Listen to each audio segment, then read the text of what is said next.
Salut à toutes et à tous.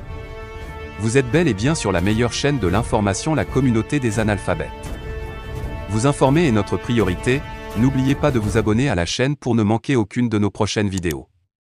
Allons-y. Salut les amis, salut tout le monde et bienvenue encore une fois de plus sur votre chaîne préférée, la communauté des analphabètes. Aujourd'hui, nous allons encore faire un petit tour au niveau du Mali pour vous présenter le président de la transition malienne, le colonel Assimi Goïta, qui hante l'esprit de la communauté internationale. Les nouvelles ne sont pas bonnes pour la transition malienne. La transition malienne ira-t-elle à son terme comme le souhaitent bien de personnes? Pas évidemment. Tant les menaces d'assassinat du chef de la transition malienne, le colonel Assimi Goïta, ou de déstabilisation de l'ensemble du gouvernement se font de plus en plus précises.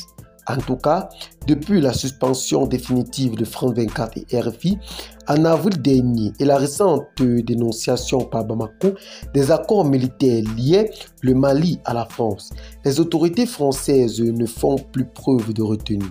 Elles n'ont que la menace, rien que la menace régulièrement à la bouche. Ainsi, après Emmanuel Macron et le ministre des Affaires étrangères Jean-Yves Le Drian, qui ne rate aucune occasion pour tenir des propos outrageants ou peu diplomatiques vis-à-vis des autorités maliennes, c'est au tour du sénateur Christian Cambon de se montrer prolixe sur ce qui se trame contre Assimi Goïta et la junte au pouvoir à Bamako.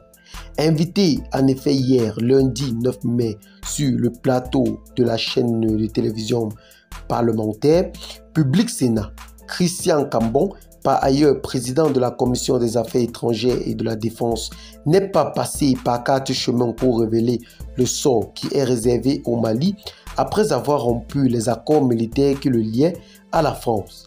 La junte issue du coup d'État a dénoncé la totalité des accords militaires qui unissaient le Mali. Cette rupture des accords repose sur des raisons stupides. S'est-il attaqué sans gants aux autorités maliennes avant de se montrer plus incisif et direct? Je récite son communiqué. Voici le communiqué du sénateur. La junte issue du coup d'État a dénoncé la totalité des accords militaires qui unissaient le Mali. Cette rupture des accords repose sur des raisons stupides. Ça, c'est la décision, ça, c'est les propos bien détaillés du sénateur français du côté de la radio télévisée.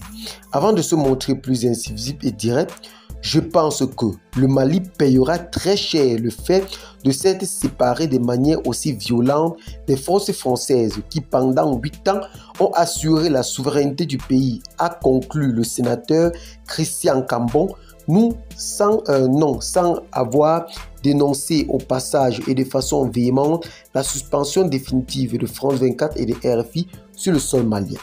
On le voit, la menace est réelle.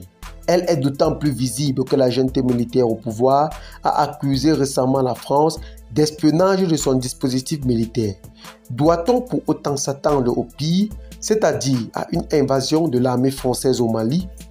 Croisons les doigts, tout simplement, et attendons. Eh bien les amis, c'est donc sur ce petit pas d'information que nous allons nous séparer. Partagez la vidéo avec les amis si vous l'avez trouvée intéressante. Abonnez-vous à la chaîne si ce n'est pas encore fait. À très bientôt pour de nouvelles vidéos. Bye bye.